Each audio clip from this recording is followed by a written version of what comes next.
Jeeva today பார்வையாளர்களுக்கு வணக்கம். இன்றைய நேர்காணலில் இஸ்லாமிய மார்க்க அறிஞரும் தேசிய தௌஹீத் கூட்டமைப்பினுடைய நிறுவனரும் தலைவருமாகிய பிஜே அவர்கள். சொல்லுங்க. இஸ்லாம் குறித்தும் நடப்பு அரசியல், சமூக அரசியல் பிரச்சனை, சர்வதேச அரசியல் நிகழ்வுகள் இதெல்லாம் குறித்து தொடர்ச்சியாக பேசியும் விவாதித்தும் எதிர் தரப்பினர்கிட்ட கூட வாங்க உரையாடுவோம் என்று சொல்லக்கூடிய ஆளுமை நீங்க. இப்போ ஒரு பிரச்சனை வந்திருக்கு. நடிகை மும்தாஜ் தமிழ்நாட்டில் எல்லாருக்கும் தெரியும். முழுசா பருதா அணிந்து ஒவ்வொரு மேடையிலையும் அழுகுறாங்க. அல்லாஹ் எனக்கு மன்னிப்பு தரணும், நான் அல்லாஹ்வை புரிஞ்சுக்கிட்டேன், நான் இஸ்லாத்தை ஏற்றுக்கிட்டேன். அவங்க முஸ்லீம் தான். மும்தாஜ் அவங்க பிறப்பிலே முஸ்லீம் தான். அவங்க நடிகையாக இருக்கும்போதும் முஸ்லீமாக தான் இருந்தாங்க. இப்போ நான் தப்பு செஞ்சுட்டேன், நான் அந்த மாதிரி நடித்த படங்கள்லாம் நீங்கள் பார்க்காதீங்க, அந்த மாதிரி போஸ்டரை பகிராதீங்க அப்படின்னு அழுகுறாங்க ஒவ்வொரு முறையும். இது அவங்களுடைய உரிமை.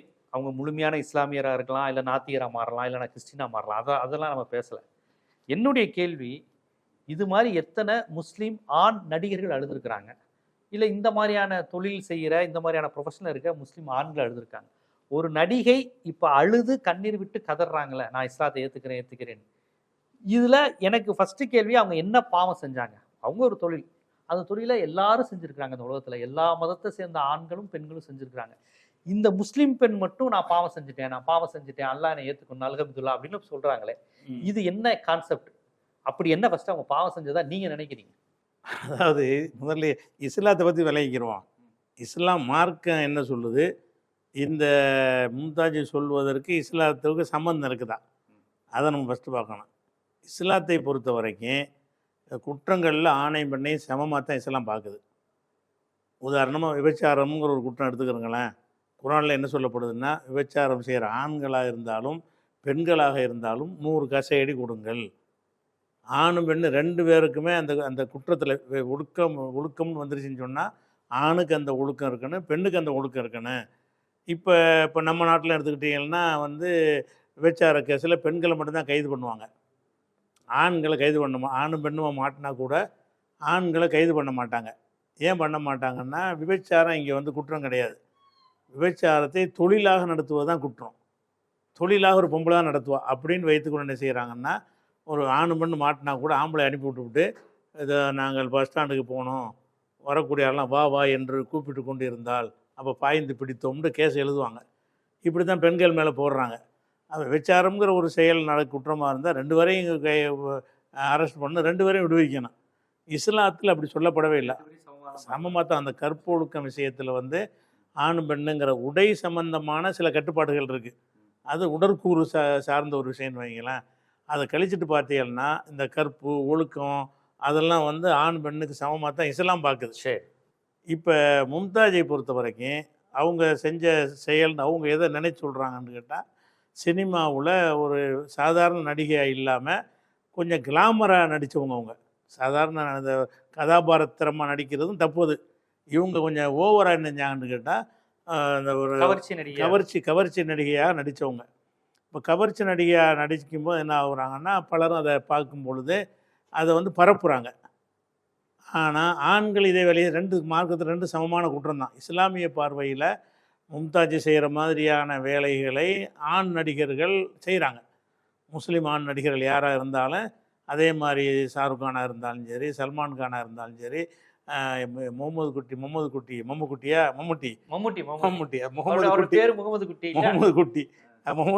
இருந்தாலும் சரி, துல்கர் சல்மானாக இருந்தாலும் சரி, இவங்க எல்லாருமே என்ன செய்கிறாங்கன்னா இதே மாதிரியான வேலையை தான் செய்கிறாங்க. ஒரு அந்நிய பெண்ணோட நெருக்கமாக இருக்குது. அந்த பெண்ணு கிளாமராக இருந்தால் இவரை கட்டி பிடிக்கிறது குற்றம் தானே. ஒரு அந்த பெண்ணோட கட்டி பிடிக்கக்கூடிய காட்சியில் நடிக்காத எந்த நடிகரும் இல்லை, முஸ்லீம் இதுவில் கிடையாது.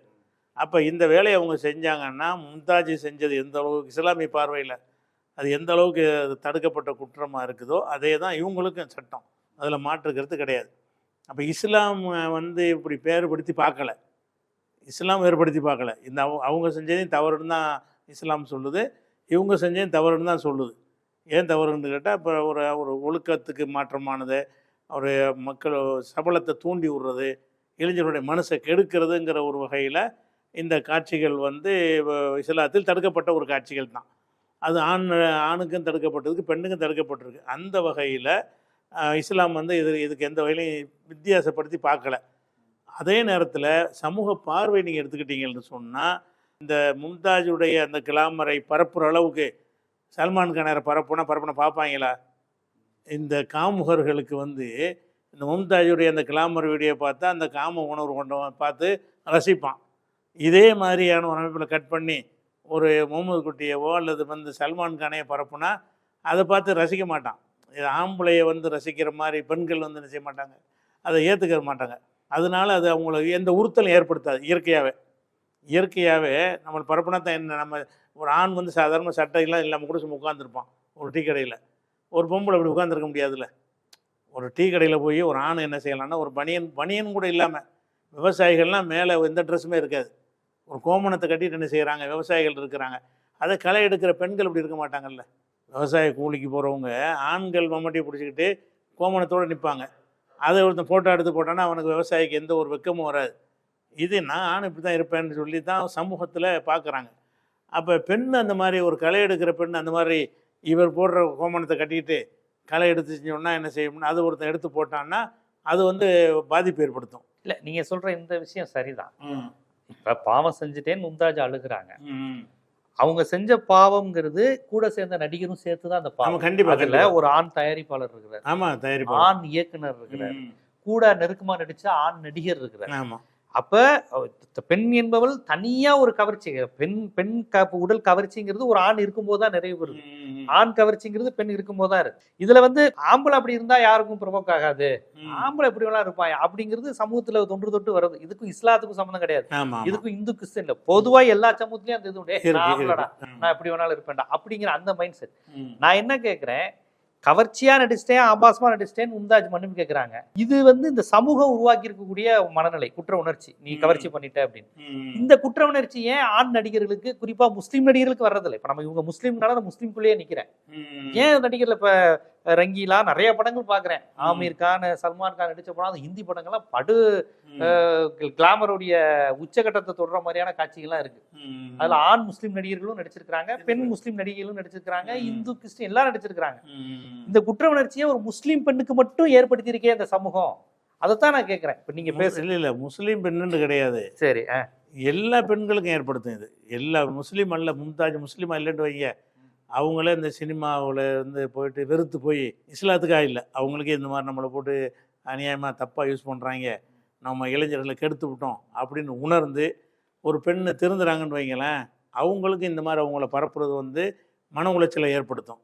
ஒரு ஆம்பளைக்கு இதை பரப்புனா அவனுக்கு மன உளைச்சலை ஏற்படுத்துவான்னு பாருங்க. இல்லை, அது அந்த சமூக பொது புத்தி தான் கேள்விப்படுத்துறேன். அதாவது ஆணும் பெண்ணும் ரெண்டு பேருக்கும் தப்பு செஞ்சா நாங்கள் சமமாக பார்க்குறோங்க. ஆனா குற்ற உணர்ச்சி பெண்ணுக்கு மட்டும் தானே வருது, ஆணுக்கு வருவது இல்லைல்ல. மம்முட்டி கேரளா சூப்பர் ஸ்டார், ஏன் அவரு கவர்ச்சியா நடிச்சது இல்லையா? சல்மான் கான் நடிச்சது இல்லையா? ஆமீர் கான் நடிச்சது இல்லையா? நடிகர் அப்பாஸ் சிம்ரனோட சேர்ந்து நிறைய படங்களை கவர்ச்சியா நடிச்சிருக்கிறாரு. நடிகர் ஷியாம் நடிச்சிருக்கிறாரு. நடிகர் ஆர்யா கவர்ச்சியா நடிச்சிருக்காரு. இவங்கெல்லாம் முஸ்லீம் குடும்பத்தில் பிறந்த முஸ்லீம் ஆண்கள். அவங்க தங்கள் உடலை காண்பிப்பதற்கோ அல்லது இன்னொரு பெண்ணுடன் கவர்ச்சியா இருப்பதுல குற்ற உணர்ச்சியா பார்க்கல, ஹீரோயிசமா பார்த்துட்டு போயிடுறாங்க. இன்னும் 20 வருஷம் கழிச்சு அவங்க யார்ட்டையும் மன்னிப்பு கேட்க வேண்டிய அவசியம் இல்லை, ஏன்னா அவங்க ஆண்கள். அப்ப அந்த இது ஓப்பனாவே ஒரு பார்சியாலிட்டி இருக்குல்ல. ஒரு அப்படி கிடையாது. இதுல என்ன பார்க்கணும்னா, மும்தாஜ் வந்து எதுக்காக இதை அவங்க சொல்றாங்கன்னு கேட்டா மக்களுடைய பார்வைக்கு தான் சொல்றாங்க. மக்கள் மத்தியில் இதை போகும் பொழுது மேலும் தன்னை பார்த்து ரசிப்பாங்க. நான் அப்படிப்பட்ட செயலை விட்டு நான் வெளியே வந்துட்டேன். என்னுடைய பழைய காலத்து அந்த கவர்ச்சியை பார்த்துக்கிட்டு மறுபடியும் என்னை அந்த ரசிக்கிறது வந்து நான் இப்போ செய்கிற மாதிரி எனக்கு ஒரு ஃபீலிங்கை உண்டாக்குது. நான் அதை வெறுத்து வேணான்னு வந்துட்டேன். அந்த நேரத்தில் நான் இருந்த அந்த கவர்ச்சி வேடங்களை பரப்புவதன் மூலமாக அது பல இளைஞர்களை வந்து கெடுக்குதுன்னு உணர்றாங்கல்ல. இந்த உணர்வு வந்து கரெக்டாக தானே இருக்குது, அப்படி தானே கெடுக்கத்தானே செய்யாது. ஒரு கவர்ச்சி நடிகையே திருந்தி வந்துட்டா கூட அவங்களுடைய அந்த பழைய இதுகள் வந்து இந்த மியா கலீஃபான்னு சொல்கிறாங்கல்ல, ஒரு வேலை, அவங்க முஸ்லீம் தானா? முஸ்லீம் இல்லை, அவங்க பல யூதர் அவங்க. Okay okay. ஆனால் அரபு யூதர் அவங்க. ஓ சரி. அந்த மியா கலீஃபா வந்து அந்த செயலுக்கு வருத்தம் தெரிவித்து திருந்தி வேறு வாழ்க்கை வாழ்கிறோன்னு இப்போ அறிவிச்சிருக்கிறாங்க. ஆனால் அந்த அவளுடைய பழைய வீடியோக்கள் மக்கள் மத்தியில் பார்த்து ரசிக்கிறாங்க. அந்த மியா கலீஃபாங்கிறது இப்போ அந்த முழு ஃபிலிமில் அவங்க நடிக்கிறது கிடையாது. இப்போ அது திருந்திட்டு நிறைய சமூக பணி அந்த பணின்னு இப்போ செஞ்சுக்கிட்டு இருக்கிறாங்க. அவங்க கண்ணாடியை கூட ஏலம் விட்டு பாலஸ்தீன் மக்களுக்கு கொடுக்குறேன்னு சொல்லிலாம் அவர் அறிவித்தாங்க. அப்போ அந்த பொம்பளை வந்து இப்படிலாம் திருந்தின பிறகு அதை வந்து மனசுலேருந்து எடுத்துட்டாங்களா? மக்கள் எடுத்துட்டாங்களா? இல்ல இனிமேல் நான் ஒரு கவர்ச்சியா என் உடலை விற்பனை பொருள் ஆக்க மாட்டேன். ஏன்னா உடல்ல இதை நம்ம ஆண் பெண் பார்க்க வேணாம். ஃபர்ஸ்ட் ஒரு உடம்ப வந்து விற்பனை பொருள் ஆக்குறது உழைக்காம திங்கிறதுக்கு சமம். ஆமா, கண்டிப்பா நம்ம ஆக்கக்கூடாது. உழைச்சது சமூகத்துக்கு ஒரு உப்பு தரும் இல்லையா? ம். உடம்ப காமிச்சு நான் கலரா இருக்கேன், உடம்பு எப்படி இருக்கு பாருங்கிறது ஆண் பெண் யார் செஞ்சாலுமே அது சரி, ஒரு தப்பு தப்பு. அருவருத்தத்தக்க செயல் தான். ஆமா, ஆமா. ஏன்னா உழைச்சு சாப்பிடுற பெண்கள் இருக்காங்க, ம். உழைச்சு சாப்பிடுற ஆம்பளை இருக்கான், ம். மூட்டை தூக்கி சாப்பிடுறவங்க இருக்கான், செருப்பு தூக்கி இருக்கான் சாப்பிடுறான். இருக்கான். ம்.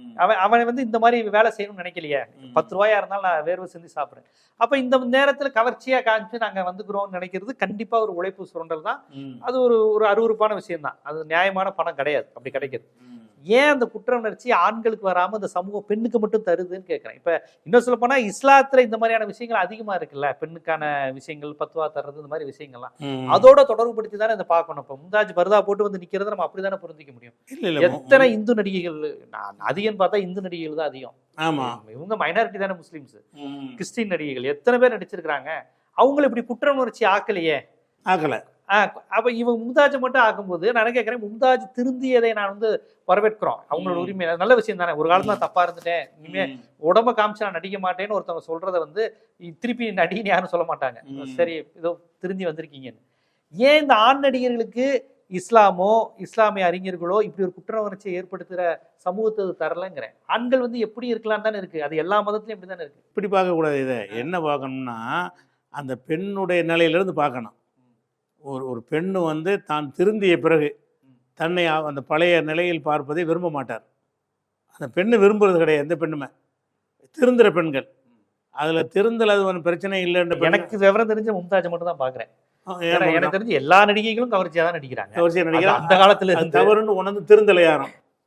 அந்த நடித்த நடிகைகள்லாம் அவங்க கவர்ச்சியாக நடித்ததை இன்னும் பல பேர் பார்த்தாலும் சந்தோஷப்படுறாங்க. நம்ம ஜெயலலிதா முதலமைச்சராக இருந்தாங்களே, அவங்க அவ்வளோ கவர்ச்சியாக கடந்த காலத்தில் நடிச்சிருக்கிறாங்க. தான் முதல்வராக வந்த பிறகு கூட போத்திக்கிட்டு அப்படி இருந்தால் கூட அதையெல்லாம் போடக்கூடாதுன்னு தடுக்கலை அவங்க. அது அவன் ப்ரொடியூசர் பணம் போட்டு காப்பிரைட்ஸ்லாம் இல்லை இருந்தாலும் சொல்லலாம்ல, என்னுடைய பரப்பாதிய எனக்கு வெக்கமாக இருக்குன்னுலாம் சொல்லலை. அந்த மாதிரி காட்சிகளை அவங்களே அந்த பார்த்து படங்கள் எல்லாம் பார்த்து தானே சார் மக்கள் ஓட்டு போட்டாங்கன்னு வருதா நீங்க இல்லையா? வந்து அதெல்லாம் பார்த்து தான் கை தட்டுறாங்க. நீங்க இப்ப கூட நீங்க ஜெயலலிதாவை சொல்றீங்க, எம்ஜிஆர் சொல்ல மாட்டேங்கிறீங்க நீங்க. ஆமாம், சொல்ல மாட்டோம்ல. எம்ஜிஆர் பற்றி யாருக்கு? இல்ல நீங்க இப்பயும் ஜெயலலிதா யார சொல்றீங்க. அவங்க ஒரு பெர்சனாலிட்டி. தமிழ்நாட்டுல 5 முறை முதலமைச்சரா இருந்தாங்க, 3-4 முறை முதலமைச்சரா இருந்தாங்க. இந்த கேஸ் இதெல்லாம் போய் திருப்பி திருப்பி பதவியேற்றாங்க. எம்ஜிஆர் அவர்களும் இருந்தாரு. எம்ஜிஆருடைய மூலதனமும் சினிமா கவர்ச்சி தானே. அதுவும் 70களுக்கு பிறகு எம்ஜிஆர் நடிச்ச படங்கள், பாடல்கள்லாம் இன்னும் சொல்ல போனா இப்போ உள்ள நடிகர்கள் கூட அவ்வளவு நெருக்கமா ரொம்ப ரொம்ப மோசமா இருக்கும். எம்ஜிஆருக்கு வந்து அது குற்ற உணர்ச்சியா அதை பார்த்து தானே எல்லாரும் ரெட்டலைக்கு எல்லா தாய்மார்கள் விரும்பிய சின்னம் ரெட்டலை எல்லாம் ஓட்டு கேட்டாங்க. அப்ப எம்ஜிஆர் அவ்வளவு ஒரு ஆண் கவர்ச்சியா நடிச்சதை அந்த சமூக குற்றமா பார்க்கவே இல்லைல்ல. லதாதாயா கனவு காண்றான், வாத்தியார் சும்மா தான் இருக்காரு அப்படின்னு பார்த்தேன். இந்த சமூகத்தை தானே கேள்வி கேட்கிறேன். இல்லை, இந்த சமூகத்தை கேட்கக்கூடாது. இல்லை என்னன்னு கேட்டால், சமூகத்திலேருந்து மும்தாஜுக்கு எந்த ஒரு அறிவுரை யாரும் சொல்லலை.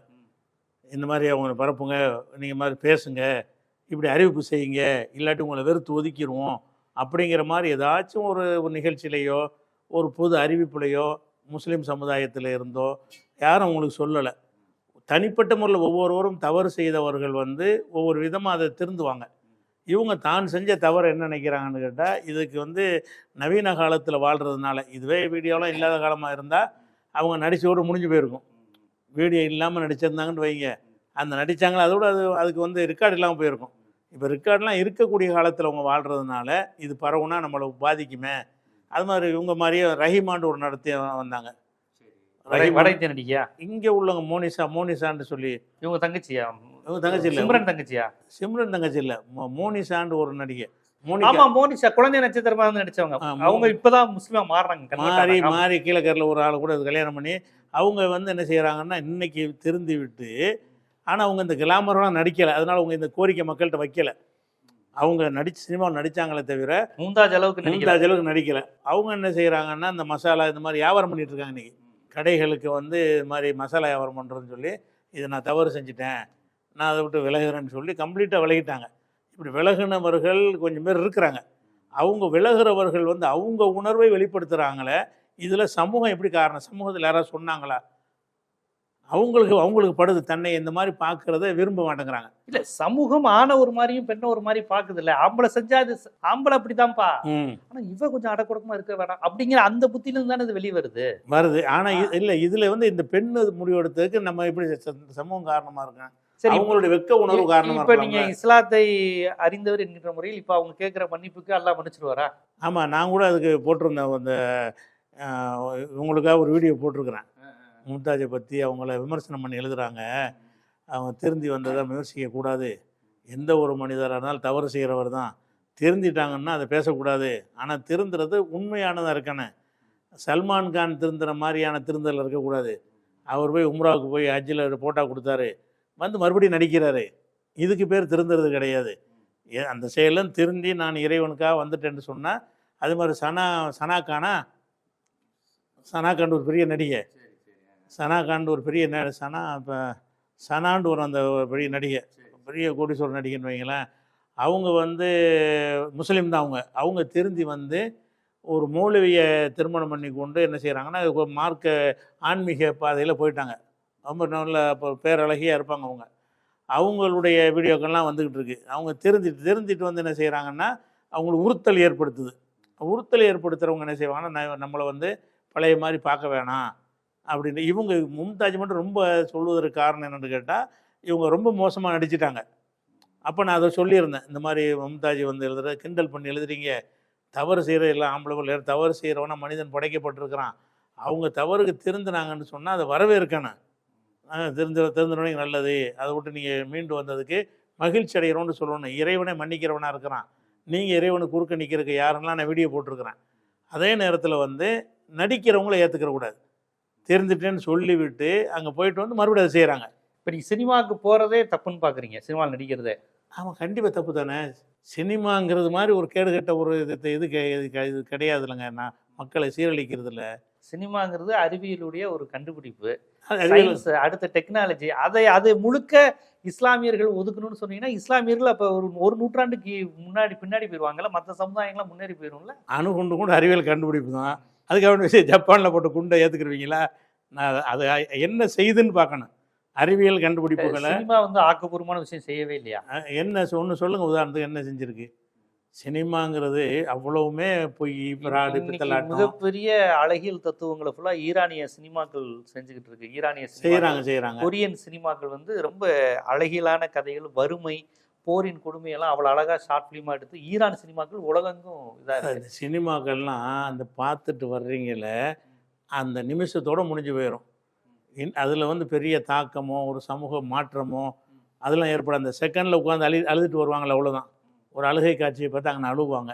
அதுக்கு பிறகு ஒரு இரக்கம் உள்ள ஒரு வள்ளலாக மாற மாட்டான். சினிமா உள்ள அந்த காட்சிகள் வந்து அந்த நேரத்தில் காட்டுகிற அந்த அமைப்பை வச்சு ஒரு இரக்கம், ஒரு கோபம், ஒரு விஷயங்கள் ஏற்படும், மனிதனுக்கு ஏற்படும். ஒரு செயல் மீது வெறுப்பு ஏற்படும்.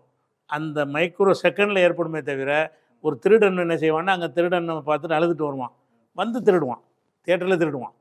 அந்த திருட்டுலேருந்து விலகணுன்ற ஒரு பாடத்தை வந்து இது தராது. சினிமாங்கிறது வந்து இவங்க எல்லாத்தையும் நாட்டில் நடக்கதான் செய்கிறோங்கிறாங்க.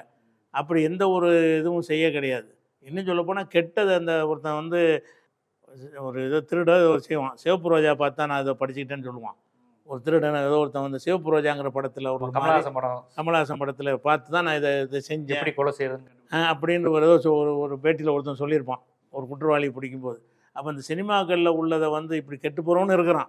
ஆனால் திருந்தி வந்தவன் ஒருத்தவங்க பார்க்கல.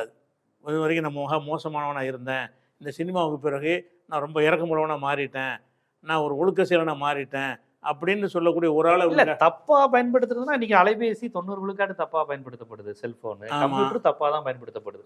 அந்த சயின்ஸை எப்படி நம்ம கைப்பற்றாமல் இருக்க முடியும்? இல்லை, நல்லதுக்கு பயன்படுத்துங்க. நம்ம அந்த வீடியோவை எடுக்கிறது தப்புங்களே, இதுவும் சினிமா தானே ஒரு வகையில் பார்த்தா.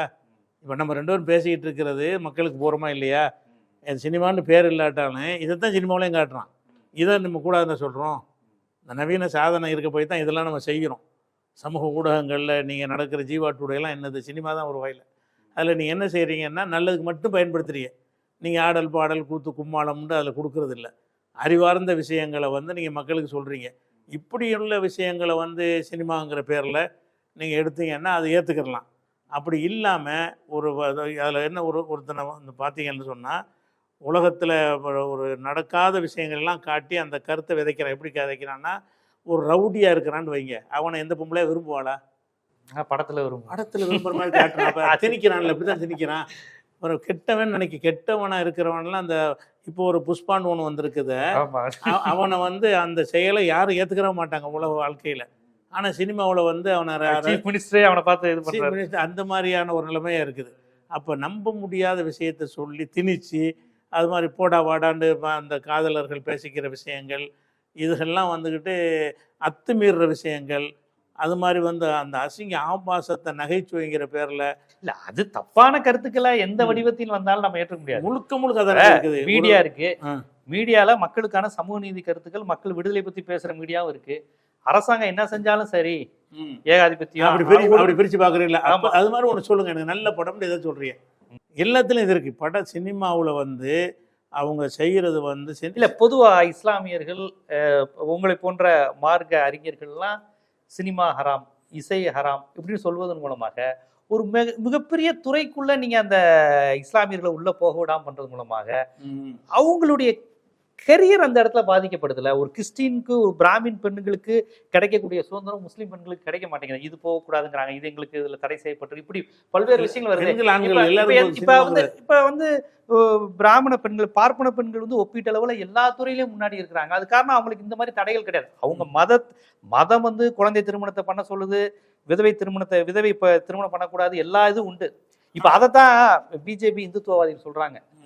நீங்க எங்க மதத்தை பத்தி சொல்றீங்க, எங்க மதத்துல பெண்களை இப்படி வச்சிருந்தோம், அப்படி எதுவுமே இன்னைக்கு கிடையாது நடைமுறையில. எல்லாத்தையும் சட்டம் போட்டு நீங்க காலி பண்ணிட்டீங்க. உங்களை மாதிரி பெரியாரிஸ்டுகள் எல்லாரும் சேர்ந்து குழந்தை திருமணம் கூடாது சட்டம் வந்துருச்சு, சதி, பெண்களை உடன்கட்டை, இதெல்லாம் எங்க மதத்துல இருந்துச்சு, எல்லாத்தையும் சட்டம் போட்டு இது பண்ணிட்டீங்க. ஆனா நீங்க முஸ்லீம்களை எதுவுமே சொல்றது இல்ல. அவங்க மதத்துல தான் பெண்களை இன்னைக்கும் படிக்க கூடாதுங்கல இருந்து, வெளியே போக கூடாதுங்கல இருந்து, அந்த ஃபீல்டுக்கு போகாத இந்த ஃபீல்டுக்கு எல்லாம் அவங்க மதத்துல இன்னும் அப்படியே மெயின்டைன் பண்றாங்க.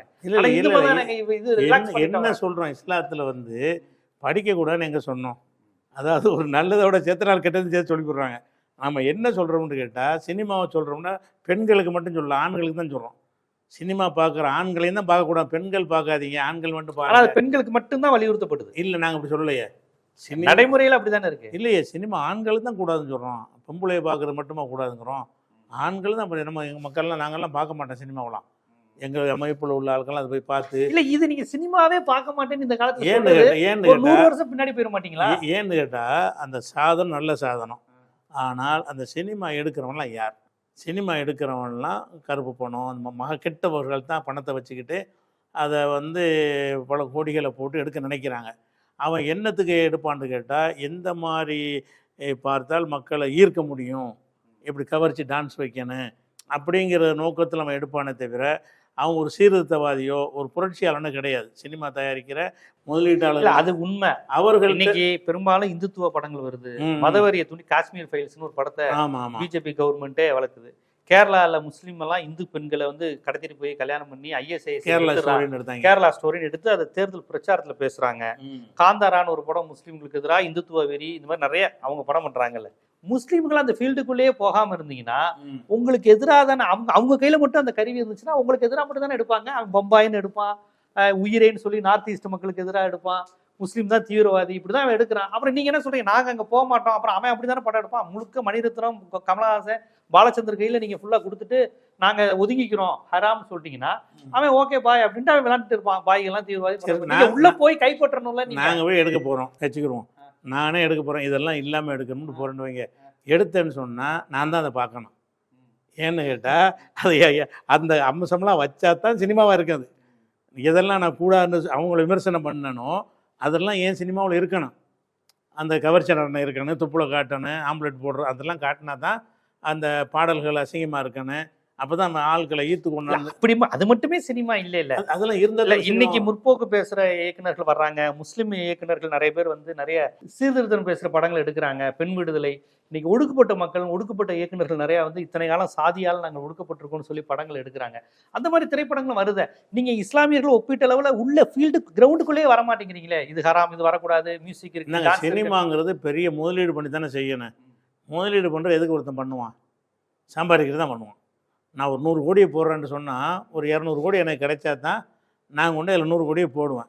200 கோடி எப்போ கிடைக்கும்னு கேட்டால், நீங்கள் சீர்திருத்த படம் எடுத்தாலும் அதில் 4 விஷயத்தை வச்சா தான் அது வந்து எடுபடும். அதில் ஒரு அசிங்கம், ஒரு ஆபாசம், எது மார்க்கம் தடுத்திருக்கிறதோ, மதுபானத்தை பற்றியோ ஆபாசத்தை பற்றியோ அதில் கொடுத்தா மட்டும்தான் எல்லாரையும் ஜனரஞ்சகமாக நீங்கள் ஈர்க்க முடியும். சீர்திருத்தத்தை மத்தியும் சொன்னால் பொதுக்கூட்டம் போயிட்டு இல்ல போயிடுவோம். சீர்தில்ல, நீங்க வந்தா தானே உங்க பிரச்சனையெல்லாம் படமா எடுக்க முடியும். இப்ப படங்கள் மேக்சிமம் முஸ்லீம் தீவிரவாதியா காமிக்கிறாங்கிற விமர்சனம் இருக்கு. ஆமாம், முஸ்லீம்கள் என்னவா இருக்காங்கன்னா, முஸ்லீம்கள் கிரவுண்டுக்குள்ளேயே வரல. வந்து நாங்கள் என்ன செய்யணும்னு சொல்றோம், என்ன செய்யணும்? ஏன் அந்த துறையை கைப்பற்றலாம்? அந்த துறையை கைப்பற்றி கைப்பற்றாதானே என்ன அரசியல் உங்களுக்கான அரசியல், தலித்துகளுக்கான அரசியல், முஸ்லீம்களுக்கான அரசியல், தமிழர்களுக்கான அரசியல். இல்லை, இது நீங்க இது நீங்க எல்லாத்தையும் பார்ட்னர்கள் கையிலே கொடுத்துடுறீங்க. அவங்க மட்டும் தான் வராங்க, ஐஎஸ் ஃபீல்டு, சினிமா ஃபீல்டு, அரசியல். அப்புறம் கொடுத்துட்டு அவங்களுக்கான அரசியல் தானே பேசுறாங்க. அவங்க வந்து ஆண்டாண்டு காலமா ஒடுக்குறாங்க எல்லாரையும். அப்ப திராவிட இயக்கம் சினிமாவை கைப்பற்றுது, இப்ப தலித் சிந்தனையாளர்கள் சினிமாவை கைப்பற்றுறாங்க. அப்ப அவங்க அதுக்கான படங்களை இப்ப எடுக்கிறாங்க. இப்ப நாடோடி மன்னன் மாதிரி படம் எடுத்தா திராவிட நாடை பெற்றுலான்னு அண்ணாவே சொன்னாரு. அப்ப அந்த அந்த உணர்வுடையவர்கள் அந்த துறையே தொழில்நுட்பத்தை கைப்பற்றினா தானே அந்த அரசியலை பெற முடியும். உள்ளே வந்துடாதீங்க அப்படின்னு சொன்னீங்கன்னா இல்லை, அதாவது முஸ்லீம்களுக்கு தானே பின்னடைவு. உங்களுக்கெல்லாம் ஒரு நெறிமுறை கிடையாது. அவங்களுக்கு மதுபானத்தை பற்றி ஏதாவது கொள்கை இருக்குதா? இல்லை, கிடையாது. ஒழுக்கத்தை பற்றி ஏதாவது கொள்கை போடுக? இல்லை. நீங்கள் சொல்லக்கூடிய அந்த இடஒதுக்கீடு இந்த மாதிரி விஷயங்கள் இருக்க. நீங்கள் உதாரணத்துக்கு எடுத்துக்கிட்டீங்கன்னா ஒரு என்எஸ் கிருஷ்ணன் இதுக்கெல்லாம் ஒரு முன்னோடியாக காட்டுறாங்க. அவர் மதுரை வீரன்கிற ஒரு படத்தில் அதில் ஒரு சும்மா கிடந்த சோத்துக்கு நஷ்டம்னு ஒரு பாட்டு வரும். அதில் வந்து அதில் என்ன வரும்னு அப்படியே வந்து குருகுலத்தை பாடுவார். அவர் தான் டான்ஸ் ஆடுவார். அந்த அந்த பாட்டை எப்படி இருக்கும்னு கேட்டால், அப்பன் தொழிலை அவனது பிள்ளை, சொப்பனத்திலுமே நினைப்பது இல்லை, இப்படி செய்வது தானே தொல்லை, ஏற்பட்டதென்றால் கேட்பதும் இல்லைன்னு அதில் வரும். நீங்கள் அப்பன் தொழில் குலத்தொழில் செய்ய வேண்டியானப்பா, என்ன வேலை என்ன நீ பறக்கிற, படித்த வேலைக்கு நீ ஆசைப்படுற, மற்ற வேலைக்கெல்லாம் யார் வருவான்னு சொல்லி அந்த பாடு இருக்கும். அப்போ இதெல்லாம் எடுத்தவன் யாருன்னு கேட்டால், என்எஸ்கே மாதிரி இந்த குருகுலத்தை எல்லாம் எதிர்க்கக்கூடிய ஆட்கள், பெரியாரிய சிந்தனை எதிர்க்கக்கூடிய ஆட்கள் கூட சினிமாவில் வந்து இதை சொல்கிறாங்க. அவங்களுக்கு புரிய மாட்டேங்குது. இந்த பாட்டை எழுதினவன் வந்து அப்படியே குலக்கல்வியை அடிப்படையில் எழுதியிருக்கிறான். அதனுடைய தீமை வந்து அவங்களுக்கு விளங்கலை. இன்னைக்கு வரைக்கும் அந்த பாட்டை போட்டு ரசிக்கிட்டு இருக்கிறாங்க. இல்லை, என்எஸ்கே விமர்சனமாக தான் சொல்லியிருப்பாரு. இல்லை, பாட்டு அந்த பிள்ளைய காட்டிலேருந்து குழந்தை எடுத்தவொன்னே அது சந்தோஷமாக ஒரு கொண்டாடுவாங்க. படத்துக்கு பேர் மதுரை வீரன். அது மதுரை வீரன் இல்லையா? மதுரை வீரன் தான். மதுரை வீரன்லாம் காட்டில் குழந்தைய போட்டுருவாங்க. மதுரை வீரன் முளைக்கலண்ணா தெரியல எனக்கு சரியா. ஒரு குழந்தைய தூக்கி எம்ஜிஆர் செருப்பு தைக்கும் தொழிலாளியா இருப்பார் மதுரை வீரன். அதுதான் அதில் தான் வரும். இந்த பெண்களை அந்த குழந்தைய கிடைச்ச உடனே காட்டில் போட்டுருவாங்க. அந்த குழந்தைய வச்சுக்கிட்டு சந்தோஷத்தில் கொண்டாடுவாங்க. கொண்டாடி எல்லாரும் பாட்டு பாடி மகிழ்ச்சியை வெளிப்படுத்துகிற பாட்டில் என்ன வரும்னு கேட்டால், அந்த பாட்டு முழுசாக பார்த்தீங்கன்னா எல்லாமே அப்படியே இந்த ராஜாஜி சொன்னார்ல குலக்கல்வி அப்படியே அது வரும். என்ன வேலை என்ன ஓலமிட்டு அழுதால் ஆளை தேடி அது வீட்டுக்கு வருதா, வேலைன்னு அலைஞ்சிக்கிட்டு இருக்கிறீன்னு சொல்லி இருக்கிற வேலையை செஞ்சுட்டு திருப்தி அடைஞ்சிட்டு போவியா, நீ பாட்டுக்கு வேலை படிப்பு எல்லாம் தப்புன்னு வருது அதில். அதாவது அவன் அப்பன் தொழிலை பார்த்துக்க, அப்பன் தொழிலை தான் பார்க்கணும், உண்மையோடு உழைக்கணும்னு அந்த பாட்டு ஆரம்பிக்கும். நீங்கள் முழுசாக அந்த பாட்டை கூட கேட்டு பாருங்கள். அந்த பாட்டை வேணாலும் நான் உங்களுக்கு அனுப்பி வைக்கிறேன், உங்களுக்கு கட் பண்ணி யூடியூப்பில் எடுத்து. அது அப்படியே எதுக்கு நான் சொல்கிறேன்ட்டு கேட்டால், சினிமாங்கிறதுலாம் அவர்லாம் இதெல்லாம் போட்டிருக்கக்கூடாது. சம்பாதிக்கணும், எதையாவது நெட்டு சரியாக இருந்தால் போட்டு கொடுப்பா, கருத்தை பற்றி என்னங்கிறது தான் அவங்களுடைய நிலைப்பாடாக இருக்குது. அதாவது சினிமாவில் உள்ளவங்களுக்கு ஒரு கருத்து இருக்கு மேலே இதெல்லாம் போட்டிருக்க முடியுமா? இது எப்படி போட்டாங்க இதை? அப்போ இந்த திரைத்துறைக்குள்ளே முஸ்லீம்கள் போகவே கூடாதுங்கிறீங்க? இல்லை, போகலாம், போகக்கூடாதுன்னு நான் சொல்லலை.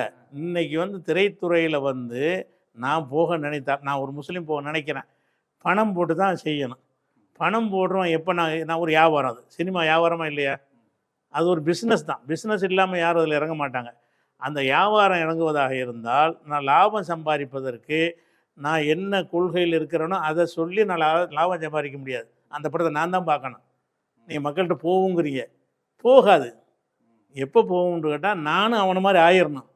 அப்போ தான் அவன் என்ன அடுத்தவன் என்ன செஞ்சானோ 100% தூய்மையே நீங்கள் எந்த 100% பார்க்க இயலாது. கொஞ்சம் ஒரு பாதி காரியம் செஞ்சு ஆகணும். பாதி அதான் கவர்ச்சி அந்த மாதிரி விஷயங்கள்லாம் இருந்தால் தான். அப்போ ஜோக்குங்கிறோம். இப்போ ஜோக்குங்கிற உதாரணம் வச்சு பாருங்க. நம்ம ரோஷம் வந்து கோவம் வர்ற ஒரு விஷயத்தையெல்லாம் ஜோக்குன்னு சாதாரணமாக சொல்லிட்டு போயிடுறாங்க. இந்த வடிவேல் ஜோக்கு ஒன்று வரும். ஒரு சினிமா இந்த கட் பண்ணி போடுவாங்கள்ல, சினிமா பார்க்க மாட்டேன், அந்த கட் பண்ணி அனுப்புகிறாங்கல்ல ஜோக்கு, அதில் ஒரு ஜோக்கு வரும். தியேட்டரில் வந்து யாரோ ஒருத்தன் புருஷங்காரன் தேடி வந்துடும் மேலே ஏதோ ஒன்றும் இல்லை. அப்போ வந்து எல்லோரும் புருஷங்காரன் வந்துட்டோம், அம்பிட்டு பேரும் ஓடி போயிடுவோம். எல்லா பொம்பளையிலுமே கள்ளக்காரனோடு கூட்டி வந்துருக்கிற மாதிரி அதை தான் அதில் வருது. ஒருத்தி கூட ஒழுங்கான ஆள் இல்லைங்கிற மாதிரி காட்டுவாங்க. தியேட்டர் லைட்டை கொஞ்சம் ஆஃப் பண்ணுவாங்க அந்த ஜோக்கில். சொல்கிற ஜோக் புரியுது. இது வந்து இது கோவம் வருமா? கோவம் வரதை சிரிக்கிறதா? இதுக்கு யாருக்காச்சும் கோவம் வந்திருக்குதா? நான் இது கேட்குறேன்னா, இவ்வளோ ஒரு விஷயத்த அது என்னையும் சொல்கிறான் உங்களையும் சொல்கிறான். அதில் என்ன செய்கிறான்னா, அந்த தியேட்டரில் போய் படம் பார்க்குற அம்புட்டு பேரையும் சொல்கிறான், எல்லா பொம்பளைகளும் ஒழுக்கம் கெட்டவ, புருஷனுக்கு துரோகம் செஞ்சுட்டு வந்திருக்கிறா, லைட் ஆஃப் பண்ண உடனே எல்லாம் ஓடி போயிட்டாள் ஒன்று சொல்லி காட்டுறான். அதில் இதை வந்து வடிவேலு ஜோக்குங்கிற பேரில் சொன்ன உடனே நமக்கு என்ன வரணும், என்னடா எல்லாரையும் வந்து ஒழுக்கம் கெட்ட சொல்கிறான், ஒருத்தரும் கோவம் வர மாட்டேங்குது, சிரிக்கிறான்டா, என்ன அர்த்தம், நம்மளை என்ன மாதிரி ஆக்குது அது? இல்ல சினிமால நீங்க சொல்லக்கூடிய மோசமான, ஆபாசமான, அருவருப்பான விஷயங்கள் 80 விழுக்காடுக்கு மேல இருக்கு. அதை வந்து எல்லா கட்சி, எல்லா மதத்துக்காரங்க எல்லாரும் நீங்க சொல்ற கருத்தை கரெக்டா சொல்றாரு இவரு அப்படின்னு தான் சொல்லுவாங்க. ஆனால் மத்த மதத்துக்காரர்கள் அதில் பயன்படுத்துகிற அளவுக்கு நீங்க ஏன் முஸ்லீம்களை பயன்படுத்த விட மாட்டேங்கிறீங்க, குறிப்பா பெண்களை பயன்படுத்த விட மாட்டேங்கிறீங்க? இது உங்களுடைய வளர்ச்சியை பின்னோக்கி தள்ளுதா இல்லையா? ஏற்கனவே இது ஒரு இந்துத்துவம் ஒரு அபாயமா இருக்கு. கல்வி எல்லாத்துலயும் இப்ப முஸ்லீம்கள் பின்னாடி இருக்கிறாங்க, பொருளாதாரத்துல எல்லாத்துலயும். அப்ப அடுத்து வரக்கூடிய துறையிலையும் நீங்க ஒரு பின்னாடி போகக்கூடிய விஷயமா போகுது இல்ல இது? அப்ப நீ சொல்லிட்டியே, நான் என்ன சொல்றேன்னு கேட்டா, நான் இதுல இறங்கி எப்படி நான் மக்கள்கிட்ட கொண்டு போவோம், மக்கள் பார்த்தா தானே அந்த கருத்து போய் சேரேன். நான் நினைக்கிற கருத்து எப்படி மக்கள்கிட்ட போவாது. அவன் மக்கள் விரும்புகிறத நான் கொடுக்கணும், தியேட்டருக்கு வர வைக்கணும். அவனை தியேட்டருக்கு வர வைக்கிறான்னு அதுக்கு உள்ள மாதிரியான ஜோக்கு அது இதுன்னு சில விஷயங்கள் ஆபாசங்கள்லாம் அது இருந்தால் தான் வருவான். டாக்குமெண்ட்ரி படம் வேண்டாம் எடுக்கலாம் அதிகபட்சமாக, அதை நம்ம தப்புன்னு சொல்லலை. டாக்குமெண்ட்ரியாக போட்டு அது கமர்ஷியல் நோக்கம் கிடையாது. ஆனால் வேற எந்த மத அமைப்பும் இப்படி தப்பு பண்ணுற தடைங்கிற மாதிரி பேசுவது இல்லைல்ல? பொதுவாக மதங்கள் மற்ற இதெல்லாம் தடையிட மாட்டாங்க. பொதுவாக மதங்கள் வந்து வழிபாட்டோட பெரும்பாலும் இஸ்லாம் கொஞ்சம் அதை இஸ்லாம் வந்து எல்லாத்துலேயும் தலையிடும். வியாபாரம் கூட எப்படி இருந்தாலும் பண்ணிக்கேன்றுவாங்க. கலப்படம் பண்ணுறது தப்புன்னு சொல்லக்கூடிய மதங்கள் இருக்குதா? கலப்படம் பண்ணிட்டு போய் உண்டியலில் காசு போட்டால் சரின்ட்டு அவங்க நினச்சிக்கிடுவாங்க. நாங்கள் அது பண்ணக்கூடாது, கலப்படம் பண்ணாத, வியாபாரத்தில் பொய் சொல்லாதன்னு இஸ்லாம் சொன்னோம். பொய் சொல்லாதேங்கிறது ஒரு கொள்கையை, மத கொள்கையை வச்சுருக்கிறாங்களா? இல்லை. இஸ்லாம் வந்து எல்லாத்துலேயும் வந்து இப்படி தான் இருக்கணும், இப்படி தான் இருக்கக்கூடாதுன்னு அனைத்துலேயும் தலையிடத்தான் செய்யுது. அது மனித குலத்துக்கு நல்லதாக இருக்குது. நம்ம அந்த கட்டுப்பாடுகள் எல்லாம் நான் நல்லவனாக இருப்பேன்ல, நான் பொய் சொல்லாமல் இருந்தால் எனக்கு நல்லது தானே, நான் உங்களை ஏமாற்ற மாதிரி தான் நல்லது தானே, ஏமாற்றாத, பொய் சொல்லாத, அளவு நிறுவையில் மோசடி செய்யாத, அப்படின்லாம் சில அறிவுரைகள். வியாபாரம்ங்கிறது பர்சனல் விஷயம் இஸ்லாம் சொல்லாது. கல்யாணம் பண்ணுறோம், கல்யாணத்தில் ஆடம்பரம் பண்ணாத, வீண் விரயம் பண்ணாத, என் வீட்டு கல்யாணம் நான் பண்ணுவேன்ட்டு மற்றவங்க எந்த மதத்திலேயாவது ஆடம்பரத்துக்கு தடை செஞ்சுருக்காங்களா? ஒரு கல்யாணத்துக்கு 1 கோடி ரூபா செலவு பண்ணி ஒருத்தர் கல்யாணம் பண்ணாலே, முஸ்லீம் கல்யாணங்கள் இப்போ சேட்டு விட்டு கல்யாணம் மாதிரிலாம் நிறைய குதிரையெல்லாம் பண்ணுறாங்க. முஸ்லீம் தப்பு தான். முஸ்லீம்களில் சில பேர் பண்ணுறாங்க. முஸ்லீமில் தண்ணி அடிக்கிறான், அது இஸ்லாமிய கருத்து ஆகாது. முஸ்லீமில் டவுரி வாங்குறான், அது இஸ்லாத்தின் கருத்து ஆகாது. இஸ்லாத்தை அவன் பேணவில்லை, அப்படி தான் வரும். இஸ்லாம்ங்கிற ஒரு கோட்பாடு, இஸ்லாம் என்ன சொல்லுதுன்னு கேட்டால், பேனை விரும்புகிறவர்களுக்கு நல்லது சொல்லுது. இப்போ நாங்கள்லாம் கல்யாணம் பண்ணுறோம்னா ஒரு 25-50 பேருக்கு மேலே கூப்பிட மாட்டோம். என்னுடைய மகன் 3 மகனும் கல்யாணம் பண்ண யாரையும் நான் கூப்பிடவே இல்லை. எவ்வளோ நண்பர்கள் இருக்கிறாங்க, யாரையும் கூப்பிடல. 25-50 பேரை வச்சு பள்ளியாசலில் வச்சு சிம்பிளாக கல்யாணம் பண்ணோம். அதே நேரத்தில் வந்து இவங்க மற்ற கல்யாணம்லாம் எப்படி நடக்கும்னு கேட்டால், அதை பல கோடிகள் செலவு பண்ணி பிரம்மாண்டமாக செய்வாங்க. அதில் அந்தந்த மதத்தில் வந்து தலையிட்டு ஏன்டா இப்படி செய்கிறேன்னு கேட்பாங்கன்னா கேட்க மாட்டாங்க. ஆனால் இஸ்லாம் தலையிடும். இஸ்லாம் தடையிடும். இஸ்லாம் செய்யக்கூடாது, பொருளாதாரத்தை விரயம் பண்ணாதியே, ஆடம்பர திருமணம் பண்ணாதியே, எளிமையாக திருமணம் பண்ணுங்க, குறைஞ்ச செலவில் திருமணம் பண்ணுங்க. அப்படிங்கும்போது உணவில் கூட நாங்கள் திருமணத்தின் பேரால் நான் அதிகமாக செய்ய மாட்டோம். மற்ற சாதாரண நேரத்தில் எவ்வளோ ஒன்றா செஞ்சாலும் அது ஏழையை பாதிக்கும். எனக்கு வசதி இருக்குன்னு நான் ஒரு உணவுக்காக 10 லட்ச ரூபா செலவு பண்ணேன்னு சொன்னால் ஏழை மக்களுக்கு அது செய்ய முடியாத, அவனும் கடன் வாங்கி செய்கிற மாதிரி நிலைமை வருமே. இதை கருத்தில் கொண்டு சமூக பொறுப்போட இப்படிலாம் சிக்கனமாக பண்ணுங்கிறோம். அந்த அடிப்படையில் சினிமாவும் வேணான்னு. சினிமா வேணும், சினிமாங்கிற நீங்கள் நான் சினிமா வேணாம் கைப்பற்றணுங்கிற எண்ணம் இல்லை உங்களுக்கு? இல்லை, கைப்பற்ற முடியாது. கைப்பற்ற முடிஞ்சதை தான் நம்ம கைப்பற்றணும். இது முடியுமா? உங்களுக்கு எதிராக வந்துகிட்டே இருக்கும் படங்கள்லாம். படம் வந்துக்கிட்டு தான் இருக்கேன். அதுக்கு பதிலாக நீங்கள் ஒன்று எடுத்தீங்கன்னா அது மக்கள்கிட்ட போகாது. அவன் எடுக்கிற மாதிரி நீங்கள் எடுக்கணும், அதான் விஷயம். இப்போ நான் எடுக்கிறா இருந்தால் அவன் எடுக்கிற மாதிரியான விஷயங்களை தான் நான் எடுக்க முடியாது. உங்களால் முடியாது. கண்டிப்பா மும்தாஜில் ஆரம்பிச்சு சினிமா ஹராமா ஹலாலா போயிட்டீங்க. அறிவியல் தொழில்நுட்பத்தை எந்த அளவுக்கு பயன்படுத்தணும், இன்னைக்கு அதை பயன்படுத்துகிற பலர் இஸ்லாமியர்களுக்கு எதிராக இருக்கிற இந்த நிலையில் இஸ்லாம் அதை எப்படி பார்க்கணும் அப்படிங்கிறத உங்களுடைய ஆனால் டாக்குமெண்ட்ரி மாதிரி எடுக்கிற நாங்கள் வரவேற்கணும். அந்த கற்பனை பாத்திரங்கள்லாம் இல்லாமல் ஒரு ஒரு வரதட்சணைங்கிற ஒரு தீமை, அதனால் ஒரு குடும்பம் எப்படி பாதிக்கப்படுது, இதை கமர்ஷியலாக எடுத்தீங்கன்னா மக்கள் பார்க்க மாட்டான். கமர்ஷியல் இல்லாமல் போட்டோம்னா பொது வழியில் போட்டு விடுறோம்ல, சமூக ஊடகங்களில் திருமணம் பார்த்துக்கிறோம், அதிலேருந்து ஒரு பாடம் பார்த்துக்குருவான். சரி நம்ம செய்யக்கூடாது, இதனால் என்னென்ன கேடு வருது, பொய் சொல்கிறதுனால என்ன கேடு வரும்னு ஒரு டாக்குமெண்ட்ரி மாதிரி எடுக்கலாம். அது ஒருத்தனை பொய் சொல்ல வச்சு அந்த பொய் சொல்வதனால என்னென்ன கேடு வருது, உண்மையை சொன்னவன் எப்படி வாழ்ந்துக்கிட்டு இருக்கிறாங்கிறத அப்படி எடுக்கலாம். சின்ன சின்ன கான்செப்டாக அது இவன் மக்களை வந்து வர வைப்பதற்காக வேண்டி டான்ஸு கின்ஸ்லாம் சேர்த்தான்னு சொன்னால் அது பழையபடி நாங்கள் தப்பு செய்கிற மாதிரி வருது. கண்டிப்பா இந்த விவகாரம் குறித்து ஒரு சமூக உளவியல் சார்ந்த விஷயம். சமூகம் இது கலாச்சாரம் அரசியலிருந்து அப்பாற்பட்டு ஒரு சமூகம் சார்ந்த உரையாடல். பார்ப்போம். இதை எல்லா மத நண்பர்கள், மத மறுப்பாளர்கள் எல்லாரும் பார்ப்பாங்க. அவங்க ஏற்றுக்கொள்ளக்கூடிய விஷயங்களும் இருந்திருக்கும், முரண்படக்கூடிய விஷயங்களும் இருந்திருக்கும். கண்டிப்பா அது ஒரு ஆரோக்கியமான உரையாடலா மக்களுக்கு கொண்டு போய் சேர்ந்திருக்கும்னு நினைக்கிறேன். நன்றி.